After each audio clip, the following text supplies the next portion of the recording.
না বাবা, এভাবে অনেক হয়েছে। আমি এভাবে আর বন্দি জীবন কাটাতে পারবো না। এমন ভাবে বলিস না মা, আমাদের এই মৎস্য রাজ্য থেকে কেউ কখনো বাইরের রাজ্যে যায়নি আর যেতেও পারবে না।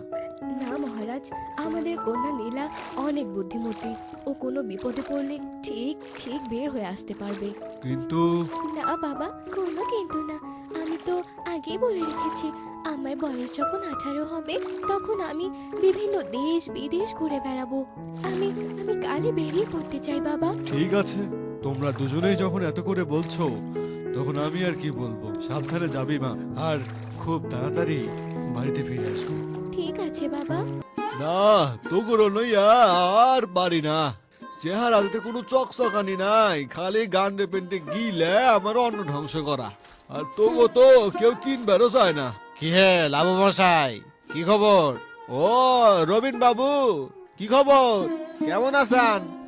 আর কি খবর কমু আপনারে? তা চোটে আছেন কেন? আর কোয়েন না, এগুলোর জন্য মনে হইতেছে আমার ব্যবসাটাই এখন লাটে উঠবো। কেন, কি হয়েছে? লাটে কেন উঠবে? আরে আর কোয়েন না, দুঃখের কথা।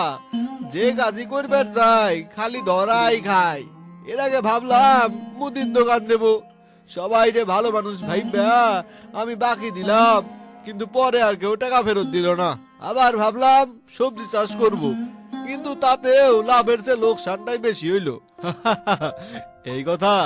তা কাজের কিছু করো যাতে লাভ বেশি হয়। কি আর করমু কন? কেন, ওই মাছের চাষ করো। মাছের চাষ? হ্যাঁ, এই ব্যবসায় লোকসানের সম্ভাবনা একটু কম থাকে। আচ্ছা শোনো, আমি তোমাকে বলে দিচ্ছি তুমি কিভাবে করবে। আচ্ছা গো, সব বুঝতে পারলাম। তখন তাইলে তাইলে এবার মাছের চাষই করবো আমি। তাহলে লাবু মশাই থাকুন, আমি আসছি এবার। আচ্ছা ঠিক আছে।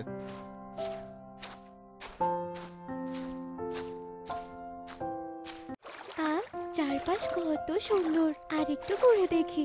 কিন্তু এভাবে তো যাওয়া যাবে না। হ্যাঁ, আমি বরং একটা মাছের রূপ নেই। এবার এই মাছের রূপ নিয়ে আমি সব জায়গাতে যেতে পারবো। যাই যাই, বরং ওই দিকটা একটু ঘুরে আসি। কি ব্যাপার, জালটা এত ভারী ভারী লাগছে কেন? হ্যাঁ, মনে হচ্ছে তোমার জালে আজকে বড় সড়ো কোনো মাছ ধরা পড়েছে। টানো টানো, জোরে জোরে টানো। হ্যাঁ হ্যাঁ, টানছি। এই এই এই দিলাম টান। ছাড়ো ছাড়ো, বাঁচাও বাঁচাও। আরে সাবাস, কি সুন্দর মাছ। এইটারে তো চড়া দামে বেচবো আমি। তোমার তো আজ সোনাই সুহাগা হয়ে গেল গো ভাইয়া। না, আর ভাল লাগে না। রবিন মশাইয়ের কথা মতো মাছের চাষ করাই মনে হয় ভালো হইব। যাইগা বাজার থেকে কিছু মাছ কিনে আনিগা।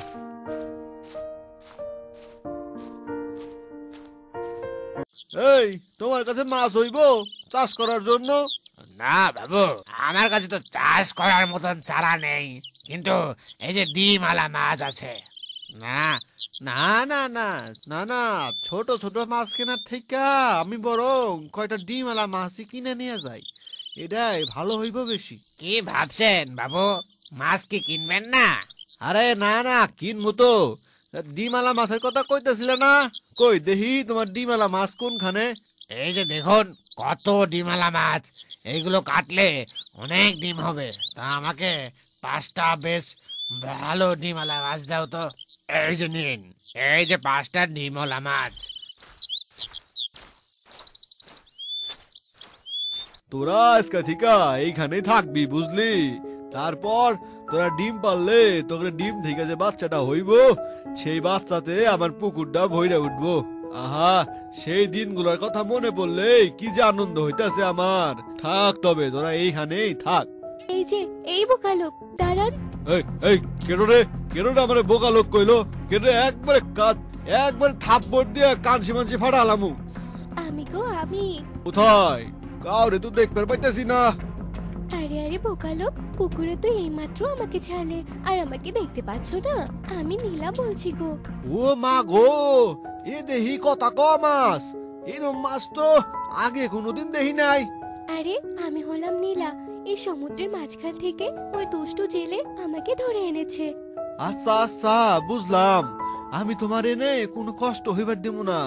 তোমারে রোজ ভালো ভালো খাবার দিমু। তা তোমার ডিম থিকা যে কয়টা বাচ্চা হইব তারাও কি কথা কইব? মরণ, আমি কোনো মাছ নই। আমি হলাম মৎস্যকন্যা রাজকুমারী নীলা। আমি হলাম মৎস্যরাজের মেয়ে।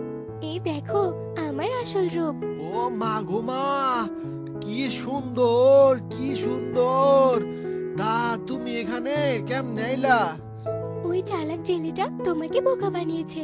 তুমি ওর কাছ থেকে মাছ কিনলে কেন? এই মাছের পেটে তো একটাও ডিম নেই। আর কই না দুঃখের কথা, যা করবার যাই সেইখানেই লস খাই। একজন বুদ্ধি দিল মাছের ব্যবসা করার জন্য। টাকার অভাবে পোনা মাছ না কিনা ডিমালা মাছ কিনলাম। এখন দেখি এইখানেও ধরা খাইলাম। তুমি বুঝি গরিব? ও গরিব, খুবই গরিব, কোনো কাজের না। আমারে ক্ষমা করে দিও, না যাই না তোমারে মেলা কষ্ট দিছি। যাই হোক, আইসো তোমারে আবার সমুদ্র ছেড়ে দিয়ে আসি। বেশ, আমি যাব। তবে শোনো, যাওয়ার আগে আমি তোমার সততা আর ভদ্রতা দেখে তোমাকে উপহার দিয়ে যাব। তুমি তোমার বাড়িতে গিয়ে দেখবে তোমার বাড়ির সামনে দুটো বড় বড় কুয়ো হয়েছে, আর সেই কুয়োতে পানি ভর্তি বড় বড় মাছ থাকবে।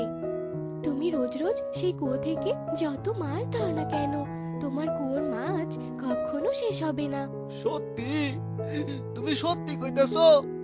তুমি আমার মেলা বড় উপকার করলা। জানো, মা বাপ মরার পর আমার আর পৃথিবীতে কেউ নাই। আজকে তুমি আমার উপকারটা কইরা আমার জীবনটা বাঁচাইলা। চলো তোমার এখন সমুদ্রে ছেড়ে দিয়ে আসি। বেশ, চলো তবে।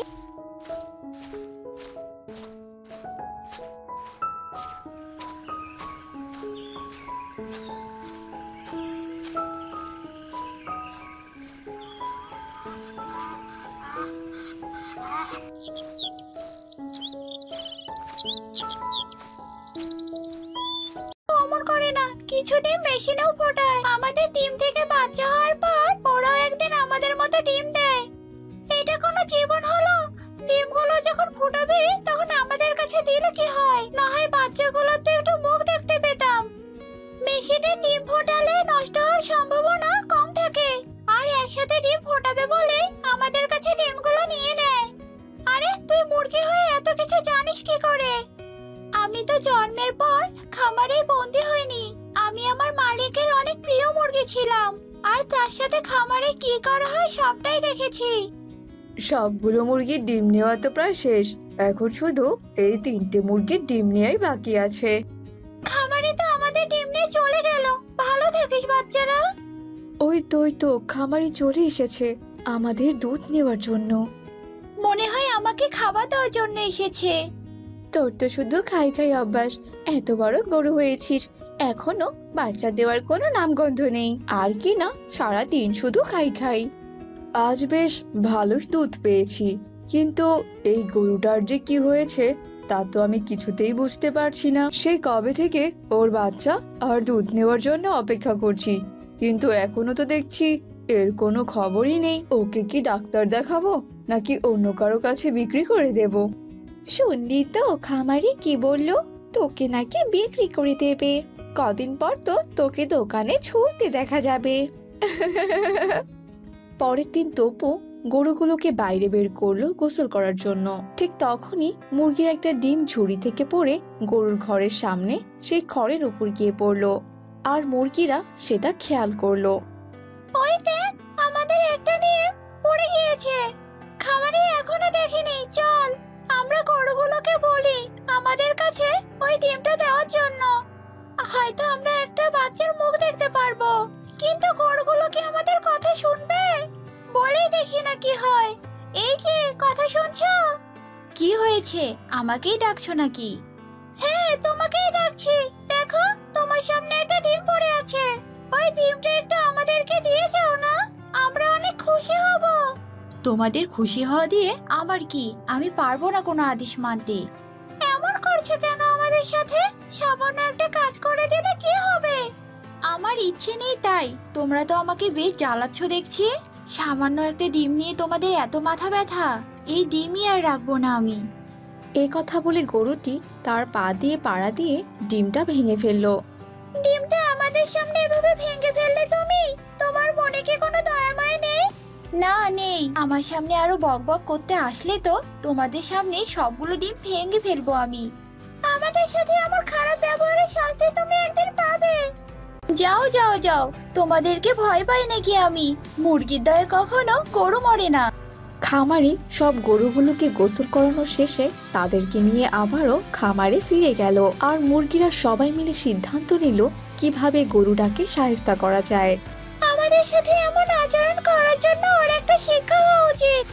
কিন্তু আমরা এখানে আটকে থেকে ওর শাস্তির ব্যবস্থা কি করে করব? আমাদের খামারে একটা মোরগ আছে, শুনেছি ও নাকি নিজের ইচ্ছে মতো যখন তখন বাইরে যেতে পারে। তোরা চাইলে আমি ওর সঙ্গে কথা বলে দেখতে পারি। ঠিক আছে, তাহলে এই মোরগটাকে ডাকি। কি ব্যাপার, তোমরা আমাকে রেখেছো কেন?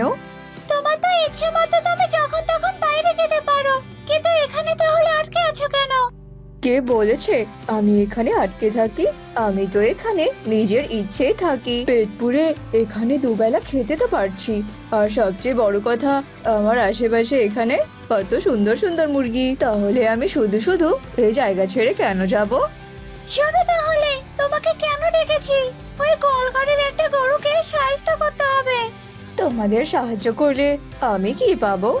আমাদের তিনজনের অর্ধেক খাবার টানা 7 দিন পাবে তুমি। ঠিক আছে, আমি তাহলে রাজি। এবার তাহলে বলো আমাকে কি করতে হবে? মুরগিদের পরিকল্পনা মতো মোরগ রাতে বেরিয়ে পড়লো আর তপুদের বাড়িতে গিয়ে ডিমগুলো কোথায় রাখা আছে তা খুঁজে বের করলো। এই তো পেয়েছি ডিমগুলো। এখন শুধু এখান থেকে ডিমগুলো নিয়ে ওই গরুটার কাছে রেখে আসার পালা। মোরগ একটা একটা করে ডিম নিয়ে গরুটার কাছে রেখে আসলো। এই তোরা দেখ, আমাদের গোয়ালের একটা মাত্র গরু, যে কিনা এখনো মা হয়নি। আর সেই কিনা যে আজ কোন মা হতে চলেছে। দেখ দেখ তোরা দেখ। আরে দেখে যা, কতগুলো ডিম পেয়েছে আমাদের অকেজো গরু। মনে তো হচ্ছে ও ডিম ফুটে এবার গরুর বাচ্চা হবে। আরে আরে, তাই তো। এতগুলো ডিম এখানে কিভাবে আসলো? কিভাবে আবার আসলো? তুমিই পেরেছো হয়তো। কারো তো আর ঠেকা পড়েনি এখানে এসে ডিম রেখে যাওয়ার। ওহ, এখন শুধু গরুগুলোর কাছ থেকে ডিম নেওয়ার পালা। আরে আরে, আমি আবার চোখে ভুল দেখছি না তো? আমাদের এই বাছুর ছাড়া গরুটির কাছে এতগুলো ডিম কেন? বাবা, মা, শিগগিরই এসো, দেখে যাও তোমরা সে কি কাণ্ড। কি হয়েছে? এত ডাকাডাকি করছিস কেন? দেখো দেখো বাবা, আমাদের গরুটা বাছুর দেওয়ার পরিবর্তে কতগুলো ডিম দিয়েছে। আরে আরে, তাই তো। কোনোদিন যে নিজের চোখের সামনে এমন অদ্ভুত কিছু দেখবো তা কখনো ভাবতেই পারিনি। কিন্তু ডিমগুলো দেখে মুরগির ডিম মনে হচ্ছে। একটু কাছে গিয়ে দেখি তো। ডিমগুলো যদি সত্যি সত্যি আমার হয়, তাহলে আমি এই ডিমগুলো কাউকে নিতে দেব না, যতই কথা বলুক না কেন। দিন শেষে তো ওরা আমারই। গরুটাকে দেখে মনে হচ্ছে আমি ডিমগুলো নিতে যাব জন্য রেগে আছে। আমাকে মনে হয় এবার গুঁতো দেবে। ডিমগুলো আপাতত ওর কাছেই থাক, পরে দেখি কি করা যায়। আচ্ছা বাবা, ওই মুরগির ডিমগুলো কি আমি বিক্রি করে দেব? দেখে তো মনে হচ্ছে কয়েকটা ডিম পচেই গেছে। এরপর তপু আর তার বাবা গোয়ালঘর থেকে বেরিয়ে এলো আর ডিম পাড়া গরুর কথা পুরো এলাকায় ছড়িয়ে পড়লো আর সবাই আসলো সেই গরুটিকে দেখতে। ও মা, সত্যি সত্যি তো গরুটা ডিম দিয়েছে। আচ্ছা, এই ডিম থেকে গরুর যে ছানা বের হবে, সেটা কি দেখতে গরুর মতোই হবে নাকি আবার হাঁস মুরগির মতো হবে? আমি ডিমগুলো পাড়ার পর কত মানুষই না আমাকে দেখতে আসছে, আর আমাকে কত মজার খাবারই না দিচ্ছে ওরা। আর মালিক মনে হয় আমাকে আর বিক্রি করে দেবে না। আচ্ছা, আমি কিভাবে ডিমে তা দিলে ডিম ফুটে বাচ্চা বের হবে? ডিমগুলোকে জিজ্ঞাসা করলে ওরা কি আমাকে সাহায্য করবে? এরপর সব লোকজন সেখান থেকে চলে গেল আর গরুটিও মুরগিদের খামারে গেল আর গিয়ে জিজ্ঞেস করতে থাকে, কেমন আছো তোমরা? ভালো আছো তো? তুমি না সেদিন আমাদেরকে অপমান করলে, আর এখন আমাদের কাছে এসেছো কেন? আসলে আমার সেদিন ভুল ছিল। আমারও ইচ্ছে ছিল আমি একদিন মা হব, আর কোনোভাবে সেটা সম্ভব হচ্ছিল না। আর আমিও কোনোভাবে মা হচ্ছিলাম না, তাই আমি হিংসে করে তোমাদের সামনে তোমাদের ডিমটা ফাটিয়েছিলাম। তো এখন তুমি আমাদের কাছে কি চাইতে এসেছো? ক্ষমা চাইতে এসেছি। আর তোমরা হয়তো জেনেছো যে আমি ডিম দিয়েছি, আর এই ডিম থেকে কিভাবে বাচ্চা হবে তা আমি জানি না, তাই তোমাদের কাছে সাহায্য চাইতে এসেছিলাম। যতই যাই হোক না কেন, ডিমগুলো তো আমাদেরই। না মানে আমাদের খামারেরই। শোনো, তুমি সকালে ডিমগুলোতে তা দিবে আর ডিমগুলো রেখে বাইরে যাবে না। আর তাহলেই দেখবে ডিমগুলো ফুটেছে। তোমাদেরকে অনেক ধন্যবাদ। আর আমি এখনই যাচ্ছি ডিমগুলোতে তা দিতে। বেচারি, আমাদের ডিমগুলোকে ওই সত্যি নিজে ডিম ভেবেছে। ডিমগুলো তা থেকে সত্যিটা জানতে পারলে যে ওর কি হবে কে জানে। এরপর গরুটি ডিমের তা দিতে থাকলো।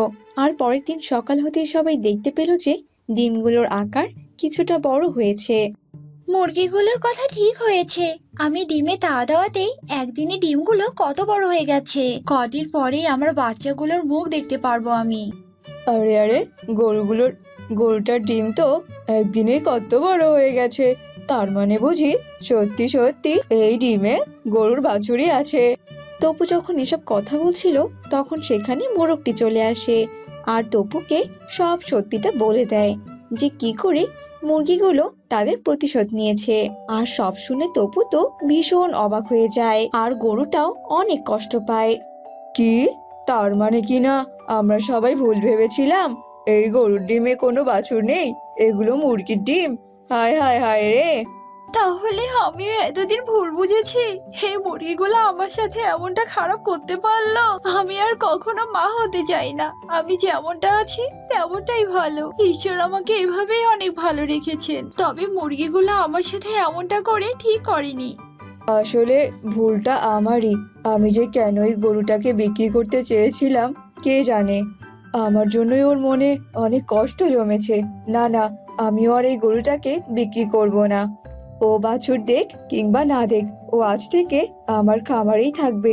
কত দিনের সম্পর্ক আমাদের, সেই ছোট্টবেলা থেকে আমি এই গরুটার কত যত্ন করছি। ওর ওপর তো আমার একটা মায়া আছে নাকি, আমি সেই মায়ার টানেই ওকে আমার গোয়ালে রাখবো। থাক রে গরু, তুই আজ থেকে এই গোয়ালেই থাক। আমি আর তোকে কখনোই বিক্রি করব না।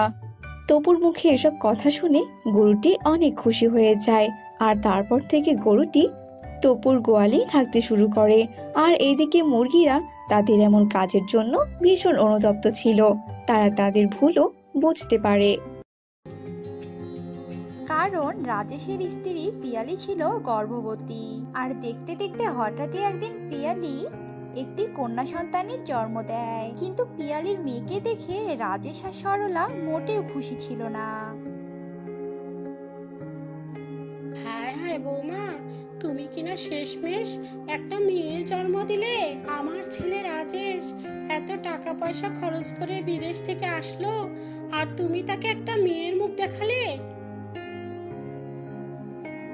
না না বৌমা, তুমি আর তোমার মেয়ে আমার ছেলের জন্য অমঙ্গল। তাই আমি আমার ছেলেকে বলবো তোমাকে ডিভোর্স দেওয়ার জন্য। আর আমার দ্বিতীয় বৌমা এসে আমার জন্য ছেলে নাতি নিয়ে আসবে। আমার ছেলে নাতি এসে আমার ঘর আলোকিত করে তুলবে।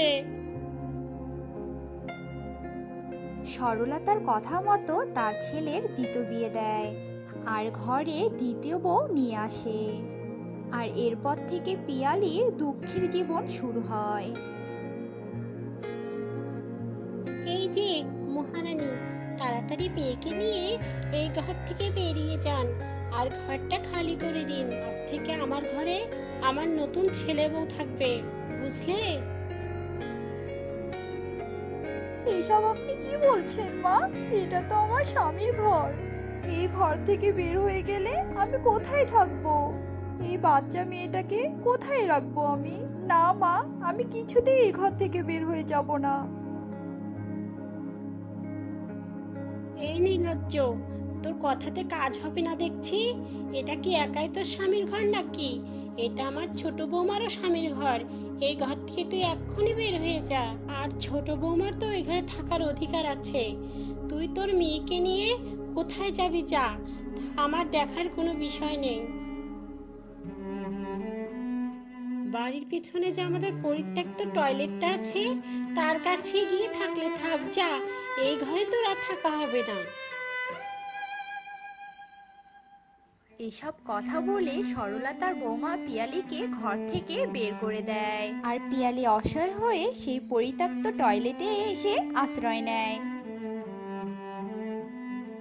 হে ভগবান, আমি আর আমার এই ছোট্ট সন্তানটা কি পাপ করেছিলাম যে আমরা আজ এই শাস্তি পাচ্ছি।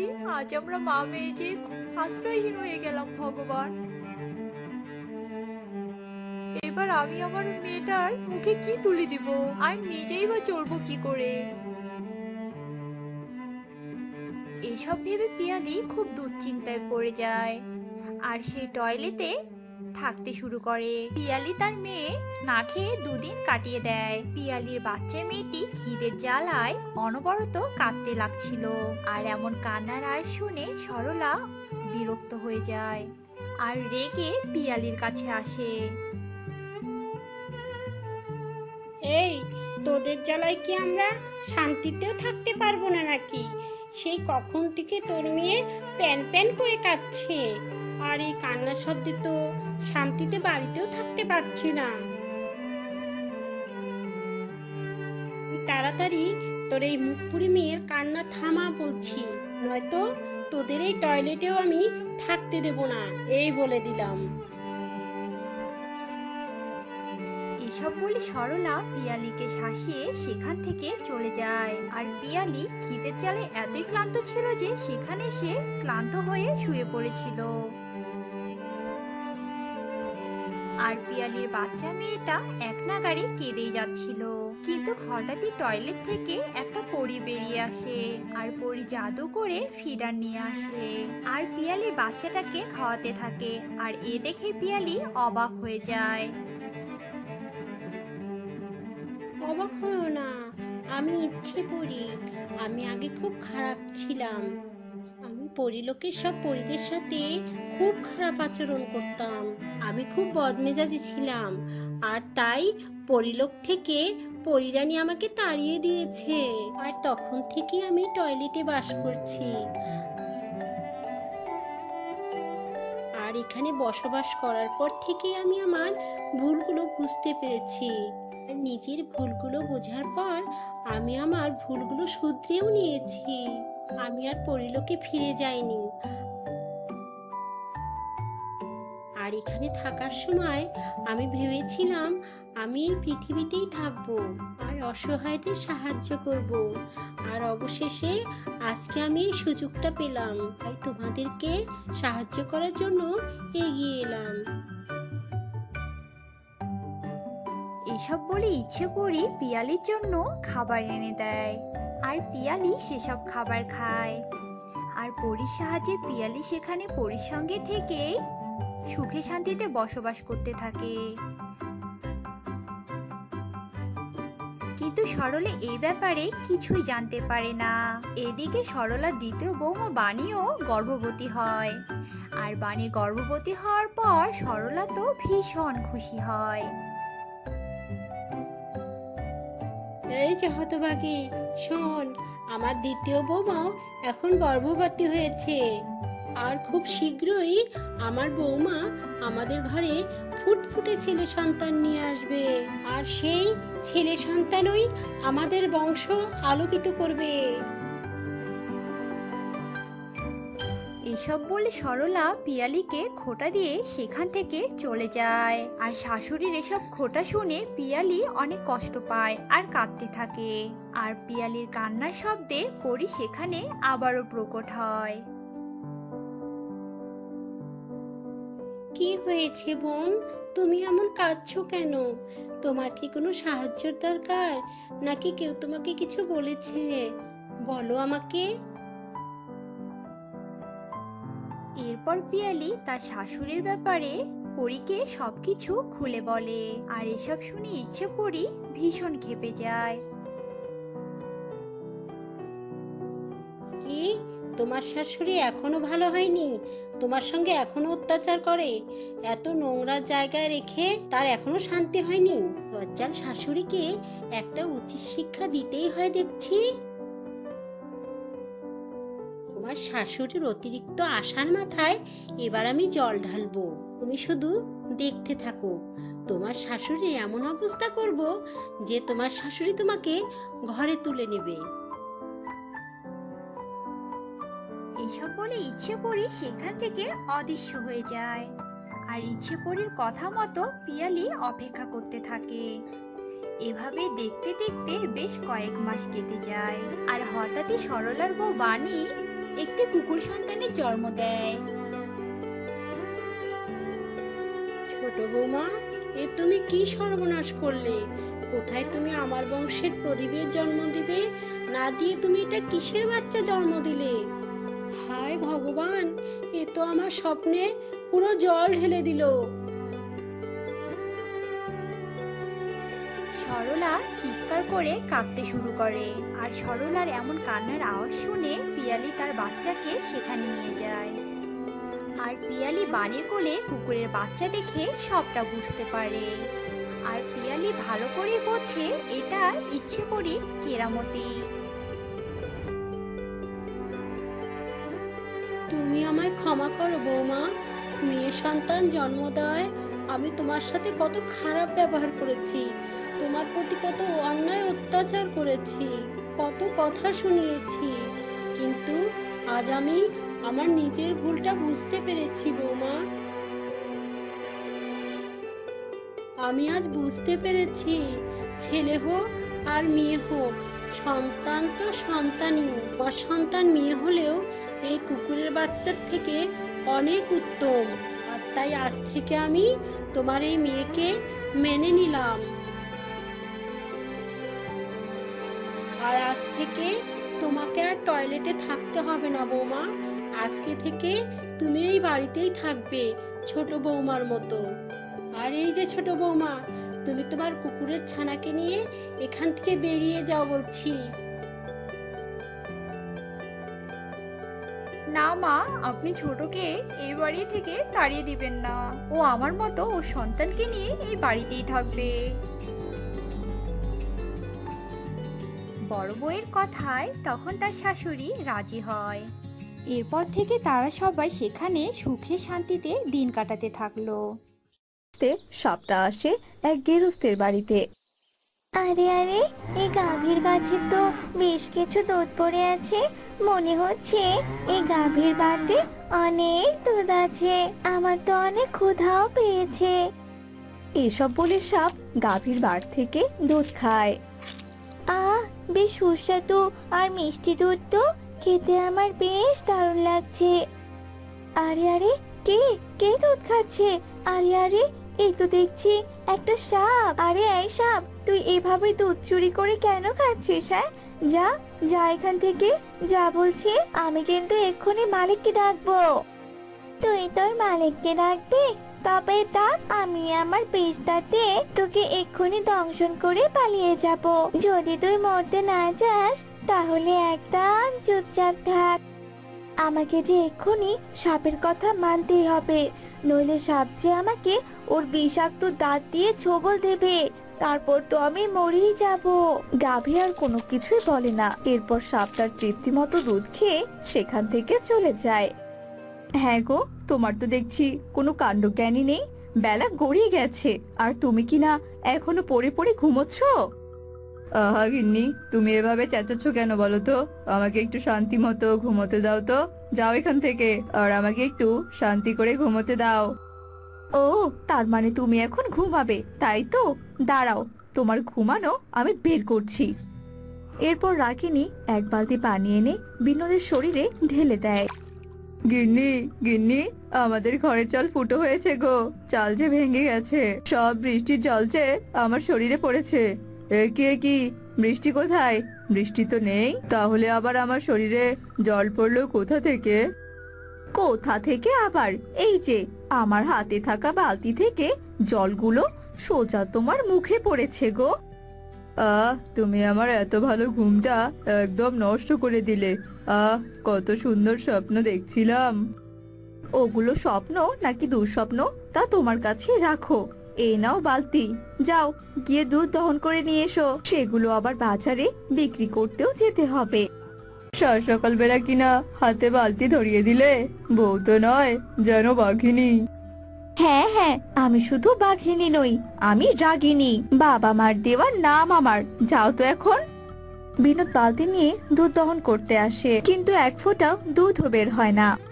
হ্যাঁ রে লালি, বউয়ের মতো কি তুইও আমার সঙ্গে রাগ করেছিস নাকি বলতো? তোর বাটে তো এক ফোঁটা দুধও নেই। ব্যাপারটা ঠিক কি হলো? এমন তো কখনো হয় না। কি গো, তোমার দুধ দোয়ানো হলো? এ কি গো, বালতি তো একদম ফাঁকা। তুমি বুঝি এখনো দুধ দহন করনি? আরে গিন্নি, গাভীর বাটে যে এক বিন্দু দুধও নেই। মনে তো হচ্ছে আজ গাভীর খাওয়া হয়নি, তাইও দুধ দিচ্ছে না। যাও যাও, গাভীর জন্য খাবার নিয়ে এসো। এরপর রাগিনী গাভীকে খাবার দেয়। পরের দিন সকালবেলা সাপটি আবারও আসে, এরপর দুধ খেয়ে চলে যায়। হ্যাঁ গো, কদিন থেকে তো গাভীকে ভালোই খাওয়ালাম, রাতেও তো ঠিকঠাক মতোই খাওয়ালাম, তাহলে কদিন থেকে গাভীটা দুধ দিচ্ছে না কেন? মনে হচ্ছে আমাদের গাভীর দুধ কেউ চুরি করছে, নইলে গাভী কেন দুধ দেবে না? এভাবে প্রতিদিন সাপ দুধ খেয়ে যেত। এদিকে বিনোদা রাগিনী সকাল করে এক ফোঁটা দুধও পেত না। এভাবে তো আর চলতে দেওয়া যায় না। কে এই দুধ চোর? আমাদের তাকে খুঁজে বের করতেই হবে। মা, ও মা, তুমি কাকে খুঁজে বের করবে গো? বাবা, ও বাবা, মা কি সব বলছে? আমরা কাল তিনজন মিলে দুধ চোরকে ধরবো রে বা, তোর মাঝে সেসবই বলছিল। এ কে মজা, কে মজা, চোর ধরবো, চোর ধরবো। মামুনি, এভাবে চিৎকার করলে তো চোর বুঝে যাবে, তাহলে তো কাল আর চোর আসবে না, তাই একদম চুপ। হয়েছে, অনেক হয়েছে, এবার চলো তো, ঘরে চলো। এভাবেই তারা সবাই ঘরে চলে যায়। পরের দিন সকালবেলা, আর একটু সামনে যেতে হবে রে, চল। কিন্তু আমরা যাচ্ছি কোথায়? মাকে তো বলেও আসেনি, মা তো চিন্তা করবে নাকি? তোর তো দেখছি সবকিছুতেই ভয়। আজ আমি তোকে একটা মজার খাবার খাওয়াবো। কি রে, তুই এদিকে আয়, দুধ খা। এই গাভীর দুধ খেতে খুবই সুস্বাদু। আয় আয়, এখানে আয়।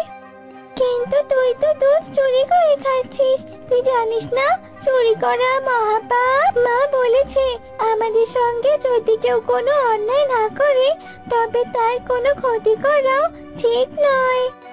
তুই তোর এসব জ্ঞান রাখতো, খেতে হলে খা, নইলে পাহারা দে। এদিকে বিনোদা রাগিনী এসে সাপকে দেখে ফেলে। ও আচ্ছা, এরাই তবে দুধ চোর। আমার গাভীর দুধ তাহলে এতদিন ধরে এই দুটো সাপই দহন করে খেয়েছে। তবে রে, দেখাচ্ছে মজা। রাগিনী পাশে থাকা একটি লাঠি নিয়ে আসে আর লাঠি দিয়ে সাপ দুটোকে আঘাত করতে থাকে। এরপর প্রথম সাপটি পালিয়ে যায়, কিন্তু দ্বিতীয় সাপটা আর পালাতে পারে না। আমাকে তুমি মেরো না, আমি তো তোমার গাভীর দুধ চুরি করে খাইনি। আমাকে তুমি বিশ্বাস করো, মেরো না, মেরো না আমাকে। রাগিনী সাপের কোনো কথাই বিশ্বাস করে না আর সাপকে মারতে মারতে এক পর্যায়ে মেরেই ফেলে। এটা তোমরা কি করলে? তোমরা কিনা নাগরানীর মেয়েটাকে মেরে ফেললে? ও তো সত্যিই কোনো দোষ করেনি। দুধ চোর তো ওই সাপ যে কিনা পালিয়ে গেছে। বিনা দোষে সাপের কথা না শুনে তোমরা কিনা সাপটাকে মেরে ফেললে। গিন্নি, পাখির কথা যদি সত্যি হয় তবে তো আমরা বড্ড অন্যায় করে ফেলেছি গো। বিনা দোষে সাপটাকে মেরে ফেলা একদম উচিত হয়নি। সাপটাকে মারার পর বিনোদা আর রাগিনী দুজনেই ভীষণ অনুতপ্ত ছিল। নাগরানী, নাগরানী, তোমার মেয়েকে ওই গোয়ালা আর গোয়ালিনী মেরে ফেলেছে গো। তোমার মেয়ে যে আর বেঁচে নেই। কি সব বলছিস? আমার মেয়েকে মেরে ফেলেছে? আমি ওদের ছাড়বো না। এরপর নাগরানী গোয়ালা আর গোয়ালিনীর বাড়িতে যায় আর নিজের সন্তানের মৃতদেহ মাটিতে দেখে ভীষণ কাঁদতে থাকে। তোরা কিনা আমার কোল থেকে আমার সন্তানকে কেড়ে নিয়েছিস, আমিও তোদের কোল থেকে তোদের সন্তানকে কেড়ে নেব। নাগরানী বিনোদা রাগিনীকে কিছু বলার সুযোগ না দিয়ে তাদের ছোট্ট মেয়েকে দংশন করে। আপনি কি করলেন নাগরানী? আমার মেয়েটাকে আপনি দংশন করলেন। আমরা তো না বুঝে আপনার মেয়েকে মেরেছি। আমরা ভেবেছিলাম আপনার মেয়ে হয়তো আমাদের গাভীর দুধ চুরি করে খেয়েছে, তাই তো আমরা আপনার মেয়েকে হত্যা করেছি। জেনে বুঝে আমরা কোনো অন্যায় করিনি। কি সব বলছিস তোরা? তোদের গাভীর দুধ চুরি করে খেত, তোরা কিনা না বুঝে মেরেছিস? দাঁড়া, আমি সবটা দেখছি। তোরা যা বলছিস সবই সত্যি। একটা ভুল বোঝাবুঝির জন্য আমার সন্তানকে প্রাণ দিতে হয়েছে, তবে আমি ওই দুচ্চোর সাপকে কিছুতেই ছাড়বো না, যার জন্য আমার ছানার প্রাণ চলে গেছে। দয়া করুন নাগরানী, আপনি আমার মেয়েটাকে সুস্থ করে দিন। আমার মেয়েটা তো কোনো অন্যায় করেনি, আপনি আমাকে মেরে ফেলুন, তবু আমার মেয়েটাকে সুস্থ করে দিন। এই যে সম্ভব নয়, কারণ আমি কাউকে দংশন করলে সেই বিষ আর কখনো তুলে নিতে পারি না। তবে কি আমার মেয়েটা আমার চোখের সামনেই মরে যাবে? না না, এটা আমি কিছুতেই সহ্য করতে পারবো না। নাগরানী, আপনার দুটো পায়ে পড়ি, তবুও আমার সন্তানকে আপনি ভালো করে দিন। বিষ তোলার একটা উপায় আছে। কি উপায় আছে আপনি বলুন, আমার সন্তানকে ভালো করতে আমি সব করতে পারি। এখান থেকে দক্ষিণে নাগরাজ্যে একটা নীল সরোবর আছে, সেই সরোবরে একটা নীল পদ্ম আছে। সেই পদ্ম তোর মেয়েকে রস করে খাওয়ালেই তোর মেয়ের বিষ কেটে যাবে আর ও আবারও সুস্থ হয়ে উঠবে। কিন্তু কিন্তু কি নাগরানী, বলুন বলুন আমাকে। তোর মেয়ে হয়তো বেঁচে যাবে ঠিকই, কিন্তু 20 বছর হতেই ও আবারও সাপে পরিণত হবে। কি, আমার মেয়ে কিনা সাপ হবে? সে যাই হোক, কিন্তু তবুও তো আমার মেয়েটা বেঁচে থাকবে। আমি আমার মেয়েকে বাঁচাবোই বাঁচাবো। রাগিনী আর কোনো কিছু না বলে দক্ষিণের দিকে রওনা দেয় আর অনেক পথ অতিক্রম করে নীল সরোবরে পৌঁছায়। এরপর সে নীল পদ্ম নিয়ে বাড়িতে ফিরে আসে। এরপর তা রস করে তার মেয়েকে খাওয়ায়। মারে মা আমার, তুই একদম সুস্থ হয়ে গেছিস, আমি তোর কিচ্ছুটি হতে দেব না। গিন্নি, 15 বছর পর কি হবে সেটা কি একবার ভেবেছো? আমি অন্য কিছু ভাবতে চাই না, আমার মেয়েটা বেঁচে থাক, আমি শুধু সেটাই চাই।